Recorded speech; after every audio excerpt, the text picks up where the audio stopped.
ফেরেশতা দোয়া করে আর বলেন, ও ভাই, আমি বড় গরিব, আমার কিছু নাই, তোমার তো অনেকগুলা উট আছে, যদি পারো একটা উট আমারে দান করে দাও। বলে দেওয়ার মতো কোনো উট আমার কাছে নাই। বলে আমি বড় গরিব, আমি বড় অসহায়, যদি দেওয়ার মতো হয় আমার একটা উট দান করে দাও। বলে না, দেওয়া যাবে না। ফেরেশতা এবার বলে, ও ভাই, তোমারে তো মনে হয় আমার চিনা চিনা লাগে, তুমি কি কোনোদিন গরিব ছিলা? বলে না, কোনোদিন গরিব ছিলাম না, আমরা বাপ দাদা 14 গোষ্ঠী থেকে আমরা ধনী প্রতাপশালী বড় লোক, আমরা কোনোদিন গরিব ছিলাম না। ফেরেশতা দোয়া করে, আল্লাহ, তোমার বান্দা যদি মিথ্যা কথার আশ্রয় নেয়, তোমার বান্দাটা যদি মিথ্যা কথা বলিয়া দেয়, তোমার বান্দাটা আগে যেমন ছিল আল্লাহ তুমি তারে তেমন বানায়া দাও। ফেরেশতার দোয়া তখন কবুল হয়ে গেল। আগে যেরকম কুষ্ঠ রোগওয়ালা ছিল, শরীরের মধ্যে যেমন দুর্গন্ধ ছিল, ওই রকম অবস্থা হয়ে গেছে। এইবার ফেরেশতা 2 নাম্বার ব্যক্তির সামনে গিয়া দাঁড়াইলো, যিনি ছিলেন টাকমাতাওয়ালা, যার ছিল অনেকগুলা গরু। এইবার ভিক্ষুকের সুরতে দাঁড়াইয়া ডাক দিয়া বলে, আমার একটা গাভী দান করো। বলে না, দান করা যাবে না।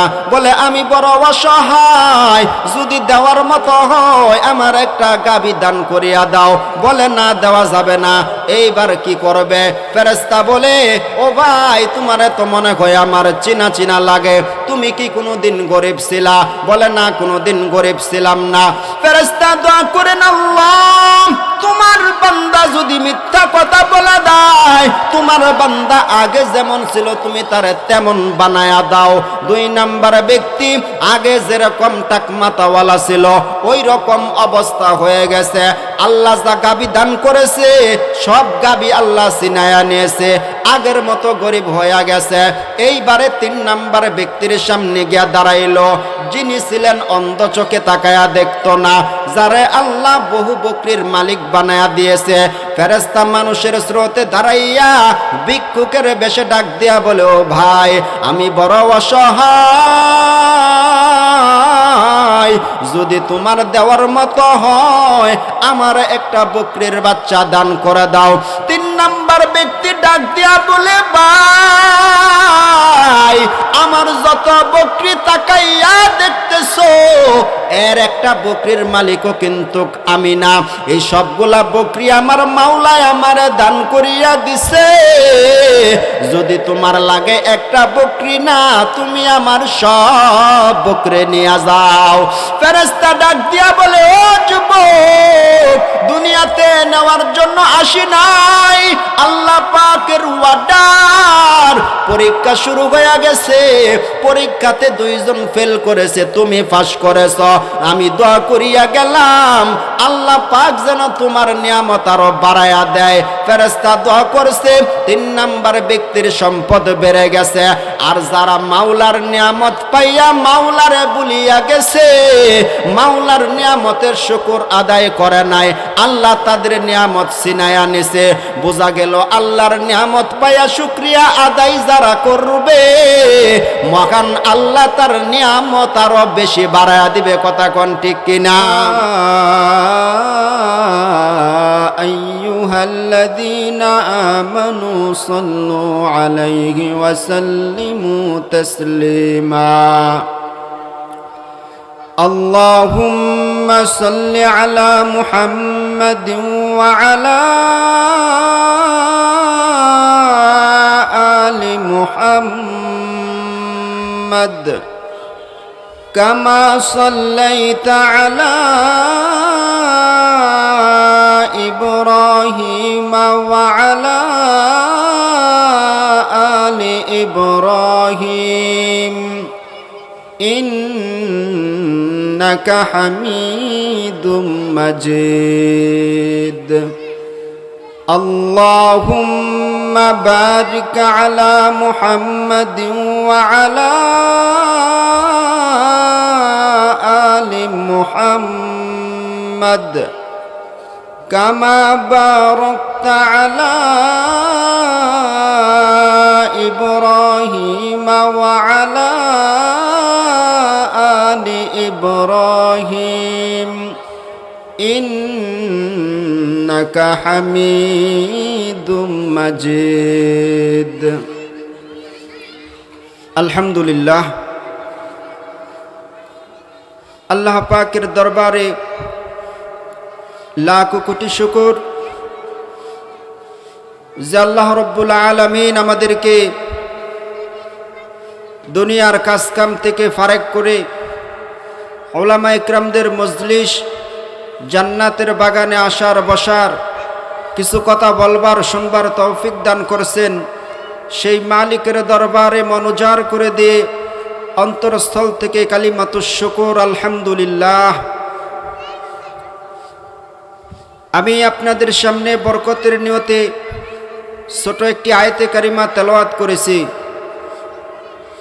মহান রব্বুল আলামিন যেন আমাকে কিছু কথা আপনাদের সামনে বলবার মতো, আপনাদেরকেও শুনবার মতো তৌফিক আল্লাহ পাক দান করুন। সবাই বলি আমিন। আজকের এই মাহফিল, এটাই এলাকার জন্য বড় একটি নিয়ামত। এই মাহফিলে যারা আসতে পারছেন, বসতে পারছেন, আপনারা হলেন কপালওয়ালা। আর যারা এখনো আসতে পারে নাই, বাজারে আছে, বাহিরে আছে, দোকানে আছে, আমার ওই সমস্ত মুসলমান ভাইদেরকে বলবো, সময় নষ্ট না করে জান্নাতের বাগানে এসে পড়েন। আল্লাহ পাক আমার সকল মুসলমান ভাইদেরকে কবুল করুন। সবাই বলি আমিন।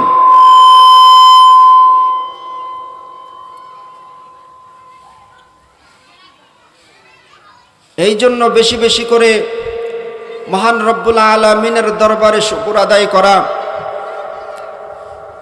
যে আল্লাহ পাক আমাদেরকে জমিনে পাঠাইছেন, আমরা সুন্দর পৃথিবীতে, সুন্দর দুনিয়ায় আসলাম।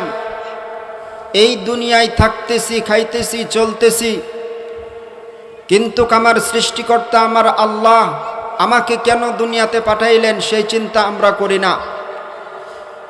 আল্লাহ তাআলা তার কালামে বলেন, ওয়ামা খালাকতুল জিন্না ওয়াল ইনসা ইল্লা লিয়াবুদুন। আল্লাহ বলেন, জিন এবং ইনসান, আমি আল্লাহ রাব্বুল আলামিন তোমাদেরকে বানাইছি আমি আল্লাহর ইবাদত, আমি আল্লাহর গোলামি করার জন্য। আমাদেরকে বানাইছেন আল্লাহ পাকের গোলামির জন্য। আর সেই আল্লাহর গোলামি আমরা না করে আমরা এখন ব্যক্তির গোলামি করি।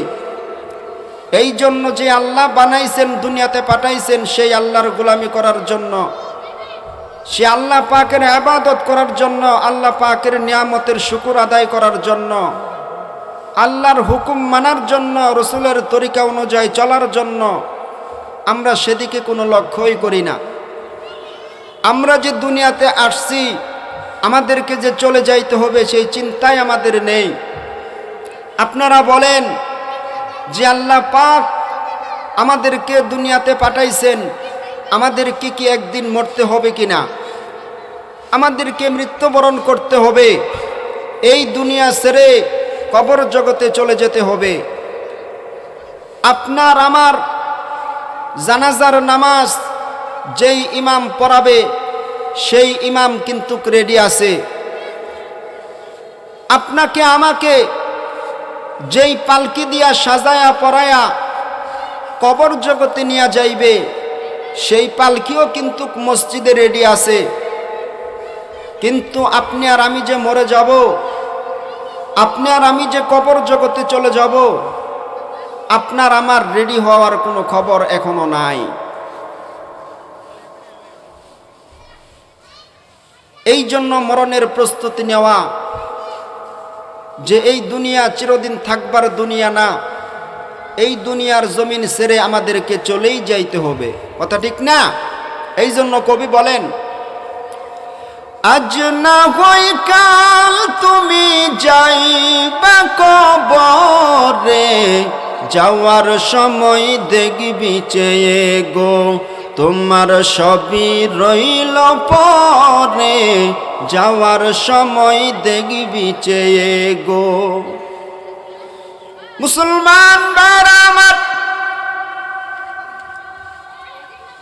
পাক রব্বুল আলামিন তোমারে আমারে বানাইয়া দুনিয়ার জমিনে পাঠায়া দিল। দুনিয়ার জমিনে তুমি আর আমি চলে আসলাম। এই দুনিয়ার জমিন আমাদেরকে ছেড়ে যাইতেই হবে, যাইতেই হবে। আল্লাহ বলেন ইন্না ইলাইনা ইয়াবাহুম, আমি আল্লাহর কাছে তোমাদেরকে আসতেই হবে। সুম্মা ইন্না আলাইনা হিসাবাহুম, আমি আল্লাহর সামনে দাঁড়াইয়া তোমার জবাব দেওয়া লাগবে।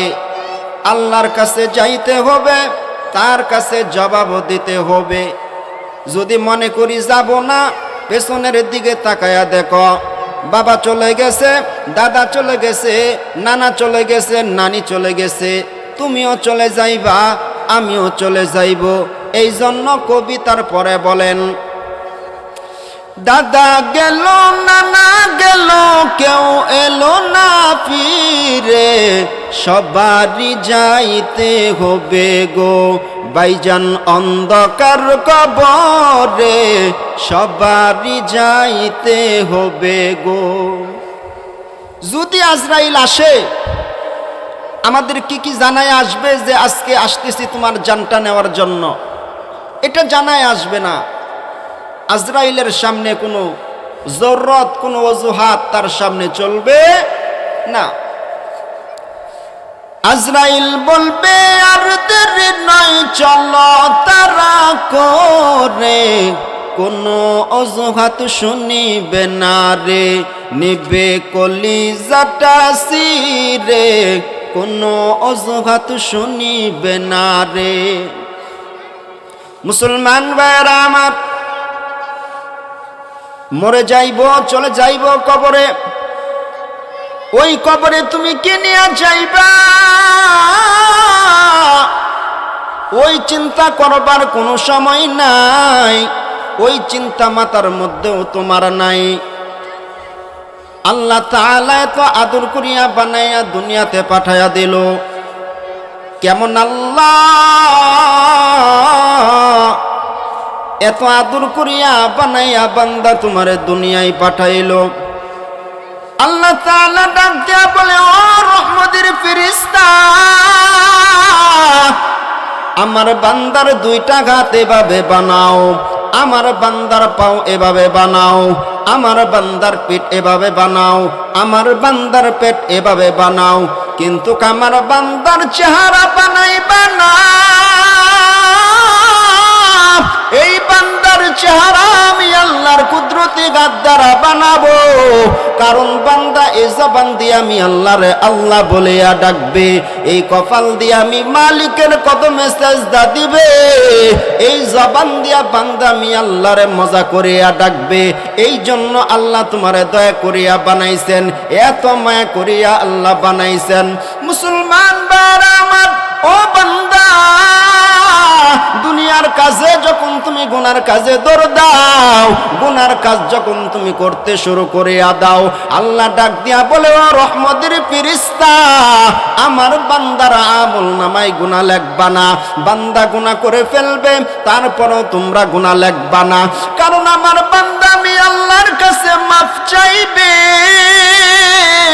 আমার বান্দা আমি আল্লাহর কাছে ক্ষমা চাইবে, আমার বান্দা আমি আল্লাহর কাছে সাহায্য চাইবে। বান্দা যখন কান্না করতে করতে আল্লাহরে ডাক দাও, আমার আল্লাহ তোমারে মাফ না করে পারে না। ও ভাইরা, ও বন্ধুরা, এই জন্য আল্লাহর কাছে ক্ষমা চাও আর মাফ চাও। যে আল্লাহ দুনিয়াতে পাঠায়া দিল, আল্লাহর ইবাদত করলা না, আল্লাহর গোলামি করলা না, আল্লাহর সাহায্য কামনা করলা না। আল্লাহ বলে, যদি আমি আল্লাহ দেই, কেউ তারে বেইজ্জতি করতে পারে না। যদি আমি আল্লাহ সম্মান দেই, কেউ তার সম্মান নষ্ট করতে পারে না। আমি আল্লাহ যদি কাউরে ক্ষমা ক্ষমতা দিই, কেউ ক্ষমতা ছিনায় নিতে পারে না। আমি আল্লাহ যদি কাউরে মর্যাদা দেই, কেউ তার ইজ্জত নষ্ট করতে পারে না। এই জন্য আল্লাহর কাছে বেশি বেশি করে প্রার্থনা করা। মুসলমান ভাইয়েরা আমার, এখনো যারা বাহিরে আছো সময় নষ্ট করতেছ, আজকের এটা জান্নাতের বাগান হয়ে গেল। এই জান্নাতের বাগানে তাড়াতাড়ি চলে আসো। আজকের জান্নাতের বাগানে বসার পরে দয়াময় আল্লাহ তার ফেরেশতাদেরকে ডাক দিয়া বলে, ও রহমতের ফেরেশতা, যাও জলদি করিয়া যাও, গিয়া দেখো ওই জান্নাতের মজলিসে কারা। এই জান্নাতের বাগানে যখন বসিয়া গেলা, চতুর্দিকে আল্লাহর রহমতের ফেরেশতারা দাঁড়ায়া গেছে। দাঁড়াইয়া তোমাদেরকে দেখিয়া লিখতেছে, আল্লাহর আরশ পর্যন্ত চলে গেছে। আল্লাহ জানার পরেও ডাক দিয়া বলে, ও ফেরেশতা, কোথায় গিয়েছিলা? ফেরেশতারা বলে, আল্লাহ, দুনিয়ার জমিনের এমন এক জায়গার মধ্যে গিয়েছিলাম যেখানে দেখলাম তোমার আলোচনা করা হয়, তোমার বন্ধুর আলোচনা করা হয়। ওই জান্নাতের বাগানে চলে গেলাম। আল্লাহ ডাক দিয়া বলে, ও রহমতের ফেরেশতা, জানায়া দেও, আমি আল্লাহ দয়া করিয়া মায়া করিয়া আমি আল্লাহ আমার বান্দার জীবনের সব গুনাহ মাফ করে দিলাম। বলেন সুবহানাল্লাহ। মুসলমান ভাইরা আমার, এই জন্য আল্লাহ পাকের শুকর আদায় করো। আল্লাহ পাকের নিয়ামতের শুকর আদায় করো। যে আল্লাহ তোমারে আমারে জমিনে পাঠায়া দিল, তার উদ্দেশ্য হলো বান্দা আমি আল্লাহর নিয়ামত পায়া শুকর আদায় করবে। আজকের মাহফিল এটা তোমাদের জন্য বড় নিয়ামত। তোমার অঙ্গ প্রত্যঙ্গের দিকে তাকাও, আল্লাহ পাক এক দুইটা হাত তোমারে দান করিয়া দিল। এক হাত দিয়া কাজ করতে পারতা, আল্লাহ দুইটা হাত দান করে দিল। নিয়ামতের শুকর আদায় করো। এক চোখ দিয়া তাকায়া দেখতে পারতাম, আল্লাহ দুইটা চোখ দান করিয়া দিল। নিয়ামতের শুকরিয়া আদায় করো। এক পা দিয়া চলতে পারতা, আল্লাহ দুইটা পা দান করলো। নিয়ামতের শুকরিয়া আদায় করো। কত মানুষকে আল্লাহ পাগল বানায় জমিনে ঘুরায়, আল্লাহ তোমারে আমারে সুস্থ রাখলো। এই জন্য নিয়ামতের শুকরিয়া আদায় করো। কত মানুষ অভাবে আছে, আল্লাহ তোমারে কত সুন্দরভাবে চালায়, তুমি শুকরিয়া আদায় করো। কত মানুষ বেকার ঘুরে, আল্লাহ তোমারে কর্মদান করছে, শুকরিয়া আদায় করো। কত মানুষ অশিক্ষিত, আল্লাহ তোমারে শিক্ষিত বানাইছে, শুকরিয়া আদায় করো। কত মানুষ গরিব আছে, আল্লাহ তোমারে বড় লোক বানাইছে, শুকরিয়া আদায় করো। কত মানুষ অসুস্থ হাসপাতালে শুয়ে আছে, আল্লাহ তোমারে সুস্থ রাখছে, শুকরিয়া আদায় করো। আল্লাহ বলে, কোন বান্দা যখন নিয়ামত পায়া শুকরিয়া আদায় করে, আমি আল্লাহ ওই বান্দার নিয়ামত বেশি করিয়া বাড়ায়া দেই। আর কোন বান্দা নিয়ামত পাওয়ার পরে, দুনিয়ার ক্ষমতা পাওয়ার পরে, যখন ক্ষমতা পাইয়া শুকরিয়া আদায় করে না, কোরআনের বয়ান শুনে না, বরংস কোরআনের বয়ানে বাধা দেয়, আল্লাহর নিয়ামত পাইয়া মাহফিলে যাই না, মাহফিলের কাজে বাধা দেয়, আল্লাহর নিয়ামত আর ক্ষমতা পাইয়া ক্ষমতার গরমে আলেমদের বিরুদ্ধে কথা বলে, আল্লাহর দেয়া নিয়ামত পাইয়া, আল্লাহর দেয়া নিয়ামত ভোগ করিয়া আল্লাহরে আল্লাহ বলিয়া ডাক দেয় না। ওরে বান্দা, আমার আল্লাহ যদি দুনিয়ার মানুষের মতো স্বার্থপর হইতো, আমার আল্লাহর নিয়ামত পায়া যারা শুকরিয়া আদায় করে না, আমার আল্লাহ ওই বান্দারে ঘুমের ঘরে লাত্তি মাইরা মেরে ফেলতো। কিন্তু আল্লাহ তো তোমারে মারে নাই, আল্লাহ তোমারে বেঁচে থাকার সুযোগ দান করেছে। এত অন্যায় করতেছো, তারপরও আল্লাহ তোমারে বাঁচায়া রাখছে। এত অবহেলা করতেছো, তারপরও আল্লাহ তোমারে বাঁচায়া রাখছে। আলেমদের বিরুদ্ধে এত কথা বলো, তারপরও তোমার জবান চালু রাখছে, বন্ধ করে নাই। আলেমদের দিকে বাঁকা চোখে তাকাও, তারপরও তোমার দুইটা চোখ ভালো রাখছে, অন্ধ করে নাই।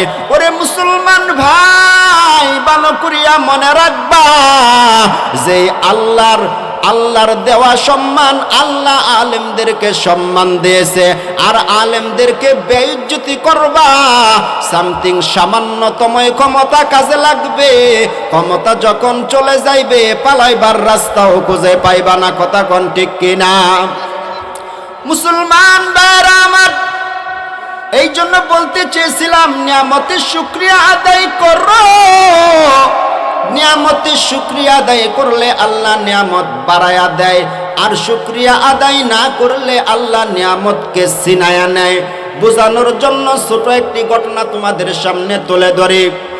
মুসলমান ভাইরা আমার, বনী ইসরাইলের জামানায় তিনজন ব্যক্তিরে বনী ইসরাইল বড় মহাব্বত করত, বড় ভালোবাসতো, বড় আদর করত। কিন্তু আমার আল্লাহর ফয়সালা হয়ে গেল, আমার আল্লাহ পরীক্ষার জন্য দুনিয়াতে তার রহমতের ফেরেশতারে জমিনে পাঠায়া দিল। যেই তিনজন রে মহাব্বত করত তার ভিতরে একজনের শরীরে ছিল কুষ্ঠ রোগওয়ালা, সারা শরীরের মধ্যে দুর্গন্ধ। 2 নাম্বার ব্যক্তির সামনে গিয়া যখন দাঁড়াইল, 2 নাম্বার ব্যক্তিটা ছিল টাক মাথাওয়ালা, মাথার মধ্যে কোনো চুল ছিল না। 3 নাম্বার ব্যক্তির সামনে গিয়া দাঁড়াইল, 3 নাম্বার ব্যক্তিটা ছিল অন্ধ, চোখে দেখতো না। এই তিনজনকে পরীক্ষা করার জন্য আল্লাহ তার রহমতের ফেরেশতাকে মানুষের স্রোতে বানাইয়া প্রথম ব্যক্তির সামনে দাঁড় করাইয়া দিল। ডাক দিয়া বলে, আল্লাহর বান্দা,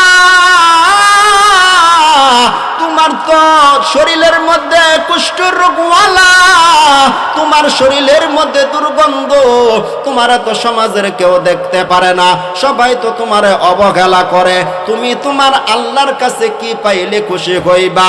ডাক দিয়া বলে, শুনো, আমার আল্লাহ যদি আমারে কুষ্ঠ রোগ থেকে মুক্তি দান করিয়া দেয়, তাহলে আমি আমার আল্লাহর প্রতি খুশি হইয়া যাব। ফেরেশতা মানুষের স্রোতে দাঁড়াইয়া আল্লাহর কাছে দোয়া করে দিলেন, ও আল্লাহ, তোমার বান্দার শরীরের মধ্যে কুষ্ঠ রোগওয়ালা, শরীরের মধ্যে দুর্গন্ধ ছড়ায়, আল্লাহ তুমি দয়া করিয়া মেহেরবানি করিয়া শরীরের দুর্গন্ধ কুষ্ঠ রোগ থেকে মুক্তি দান করিয়া দাও। ফেরেশতা দোয়া করলেন, দোয়া কবুল হয়ে গেল, কুষ্ঠ রোগ ভালো হইয়া গেল। এইবার ডাক দিয়া বলে, তুমি দুনিয়াতে চলার জন্য তুমি তোমার আল্লাহর কাছে কি পাইলে খুশি? যুবক ডাক দিয়া বলে, ভাইজান, যদি আমার আল্লাহ আমার একটা উট দান করিয়া দেয়, তাহলে আমি আমার আল্লাহর প্রতি খুশি হইয়া যাব। ফেরেশতা এবার দাঁড়াইয়া দোয়া করে, আসমানের মালিক, তুমি একটা উদ্যান করিয়া দেও। ফেরেশতার দোয়া কবুল হইয়া গেল, আল্লাহ উদ্যান করিয়া দিল। উট বাড়তে বাড়তে অনেক উটের মালিক সে হয়ে গেল। এইবার 2 নাম্বার ব্যক্তির সামনে গিয়া দাঁড়াইল, যার মাথার মধ্যে কোনো চুল নাই, টাক মাথাওয়ালা। ফেরেশতা মানুষের স্রোতে দাঁড়াইয়া ডাক দিয়া বলে, ও ভাই, তোমার মাথার মধ্যে তো কোনো চুল নাই, তুমি তোমার আল্লাহর কাছে কি পাইলে খুশি? ডাক দিয়া বলে, যদি আমার আল্লাহ আমার মাথার মধ্যে চুল গজায়া দেয়, তাহলে আমি আমার আল্লাহর প্রতি খুশি। 2 নাম্বার ব্যক্তি এইবার আল্লাহর কাছে দোয়া করতেছেন। ফেরেশতা ডাক দিয়া বলে, আল্লাহ, তোমার বান্দার মাথার মধ্যে চুল নাই, তুমি চুল গজায়া দাও। ফেরেশতা দোয়া করার পরে আল্লাহ রব্বুল আলামিন 2 নাম্বার ব্যক্তির মাথার মধ্যে চুল গজায়া দিল। এইবার ডাক দিয়া বলে, তুমি তোমার আল্লাহর কাছে কি পাইলে খুশি জানায়া দাও। 2 নাম্বার ব্যক্তির কথা শুনিয়া ফেরেশতা দোয়া করে, আল্লাহ, তোমার বান্দারে তুমি একটা গরু দান করিয়া দাও। ফেরেশতার দোয়া কবুল হয়ে গেল, আল্লাহ পাক গরু দান করে দিল। গরু বাড়তে বাড়তে অনেক গরুর মালিক সে হয়ে গেছে। এইবার 3 নাম্বার ব্যক্তি ব্যক্তির সামনে গিয়া দাঁড়াইলো, যার দুইটা চোখ ছিল অন্ধ। ডাক দিয়া বলে, তুমি তো চোখে তাকায়া দেখো না, চোখ দুটো অন্ধ, তুমি তোমার আল্লাহর কাছে কি পাইলে খুশি? বলে, আমার আল্লাহ যদি আমার চোখ ভালো করিয়া দেয় তাহলে আমি আমার আল্লাহর প্রতি খুশি। ফেরেশতা দোয়া করে, ও মালিক, তোমার বান্দার চোখ দুটো ভালো করিয়া দাও। ফেরেশতার দোয়া মাওলা কবুল করে নিল, যুবকের চোখ ভালো হয়ে গেল। এইবার ডাক দিয়া বলে, দুনিয়াতে চলার জন্য তুমি কি পাইলে খুশি? বলে, আমার আল্লাহ যদি আমার একটা বকরি দান করিয়া দেয় তাহলে আমি আমার মাওলার প্রতি খুশি। ফেরেশতা দোয়া করে, ও আল্লাহ, তোমার বান্দারে তুমি বকরি দান করিয়া দাও। ফেরেশতার দোয়া কবুল হয়ে গেল, আল্লাহ বকরি দান করে দিল। বকরি বাড়তে বাড়তে বাড়তে অনেক বকরির মালিক সে হয়ে গেল। এইবার বহুদিন পরে আমার মাওলার কারিশমার খেলা শুরু হয়ে গেল। আবার ওই ফেরেশতাকে আল্লাহ তাআলা মানুষের স্রোত বানাইয়া প্রথম ব্যক্তির সামনে দাঁড় করাইয়া দিল, যারে আল্লাহ অনেকগুলা উট দান করেছিল। উট বাড়তে বাড়তে অনেক উটের মালিক হয়ে গেল। ওই প্রথম ব্যক্তির সামনে দাঁড়ায়া গেল ভিক্ষুকের সুরতে ফেরেশতা। ফেরেশতা দোয়া করে আর বলেন, ও ভাই, আমি বড় গরিব, আমার কিছু নাই, তোমার তো অনেকগুলা উট আছে, যদি পারো একটা উট আমারে দান করে দাও। বলে, দেওয়ার মতো কোনো উট আমার কাছে নাই। বলে, আমি বড় গরিব, আমি বড় অসহায়, যদি দেওয়ার মতো হয় আমার একটা উট দান করে দাও। বলে, না, দেওয়া যাবে না। ফেরেশতা এবার বলে, ও ভাই, তোমার এত মনে হয় আমার চিনা চিনা লাগে, তুমি কি কোনোদিন গরিব ছিলা? বলে, না, কোনোদিন গরিব ছিলাম না, আমরা বাপ দাদা 14 গোষ্ঠী থেকে আমরা ধনী প্রতাপশালী বড় লোক, আমরা কোনোদিন গরিব ছিলাম না। ফেরেশতা দোয়া করে, আল্লাহ, তোমার বান্দা যদি মিথ্যা কথার আশ্রয় নেয়, তোমার বান্দাটা যদি মিথ্যা কথা বলিয়া দেয়, তোমার বান্দাটা আগে যেমন ছিল আল্লাহ তুমি তারে তেমন বানায়া দাও। ফেরেশতার দোয়া তখন কবুল হয়ে গেল। আগে যেরকম কুষ্ঠ রোগওয়ালা ছিল, শরীরের মধ্যে যেমন দুর্গন্ধ ছিল, ওই রকম অবস্থা হয়ে গেছে। এইবার ফেরেশতা 2 নাম্বার ব্যক্তির সামনে গিয়া দাঁড়াইল, যিনি ছিলেন টাকমাতাওয়ালা, যার ছিল অনেকগুলা গরু। এইবার ভিক্ষুকের সুরতে দাঁড়াইয়া ডাক দিয়া বলে, আমার একটা গাভী দান করো। বলে, না, দান করা যাবে না। বলে, আমি বড় অসহায়, যদি দেওয়ার মতো হয় আমার একটা গাভী দান করিয়া দাও। বলে, না, দেওয়া যাবে না।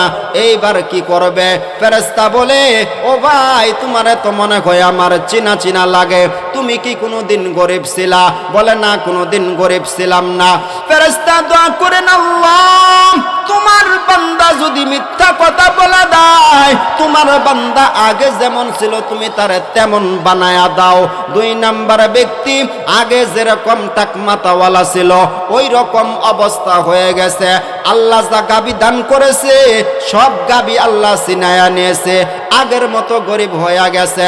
এইবারে 3 নাম্বার ব্যক্তির সামনে গিয়া দাঁড়াইলো, যিনি ছিলেন অন্ধ, চোখে তাকায়া দেখতো না, যারে আল্লাহ বহু বকরির মালিক বানায়া দিয়েছে। ফেরেশতা মানুষের স্রোতে দাঁড়াইয়া ভিক্ষুকের বেশে ডাক দিয়া বলে, ও ভাই, আমি বড় অসহায়, যদি তোমার দেওয়ার মতো হয় আমার একটা বকরির বাচ্চা দান করে দাও। 3 নাম্বার ব্যক্তি ডাক দিয়া বলে, ভাই, আমার যত বকরি তাকাইয়া দেখতেছো এর একটা বকরির মালিকও কিন্তু আমি না, এই সবগুলা বকরি আমার মাওলায় আমারে দান করিয়া দিছে, যদি তোমার লাগে একটা বকরি না, তুমি আমার সব বকরি নিয়ে যাও। ফেরেশতা ডাক দিয়া বলে, ও যুবক, দুনিয়াতে নেওয়ার জন্য আসি নাই, আল্লাহ পাকের ওয়ার্ডার, পরীক্ষা শুরু হয়ে গেছে, পরীক্ষাতে 2 জন ফেল করেছে, তুমি পাস করেছ, আমি দোয়া করিয়া গেলাম আল্লাহ পাক যেন তোমার নিয়ামত আরো বাড়ায়া দেয়। ফেরেশতা দোয়া করছে 3 নাম্বার ব্যক্তির সম্পদ বেড়ে গেছে। আর যারা মাওলার নিয়ামত পাইয়া মাওলারে ভুলিয়া গেছে, মাওলার নিয়ামতের শুকর আদায় করে নাই, আল্লাহ তাদের নিয়ামত ছিনায়া নিছে। বোঝা গেল আল্লাহর নিয়ামত পাইয়া শুকরিয়া আদায় যারা করবে, মহান আল্লাহ তার নিয়ামত আরো বেশি বাড়ায়া দিবে। কথা কোন ঠিক কিনা? মুসলমান ভাইরা আমার, এই জন্য নিয়ামতের শুকরিয়া আদায় করো। দুনিয়াতে কয়দিন থাকবো আর বাঁচবো তার কোনো গ্যারান্টি নাই, কিন্তু মাওলার কাছে চলে যাইতে হবে। আজকের তোমার শরীর ভালো, মাওলার দরবারে শুকরিয়া আদায় করো, সঠিকভাবে নামাজ আদায় করো, আল্লাহর হুকুম মানার চেষ্টা করো, রসুলের তরিকা অনুযায়ী চলার চেষ্টা করো। আল্লাহ পাক আমরা যারা আছি আমাদের সকলকে যেন দিন ইসলামের পথে চলার তৌফিক দান করে। সবাই বলেন আমিন। আজকের সম্মেলন আল্লাহ পাক যেন কবুল করে নেন এই এলাকাবাসীর জন্য বড় নিয়ামত এটি। আজকের এই মাহফিলে যারা এখনো আসতে পারে নাই, সময় নষ্ট না করে আমরা সকলে এই মাহফিলে উপস্থিত হই। আজকের মাহফিল সফল হোক। আজকের এই মাহফিলের উসিলায় আল্লাহ পাক যেন আমাদের জীবনের ছোট বড় সমস্ত গুনাহগুলো মাফ করে দেয়। সবাই বলি আমিন। যে কথাগুলো বললাম অল্প সময়, আল্লাহ পাক আমাকে আপনাকে সকলকে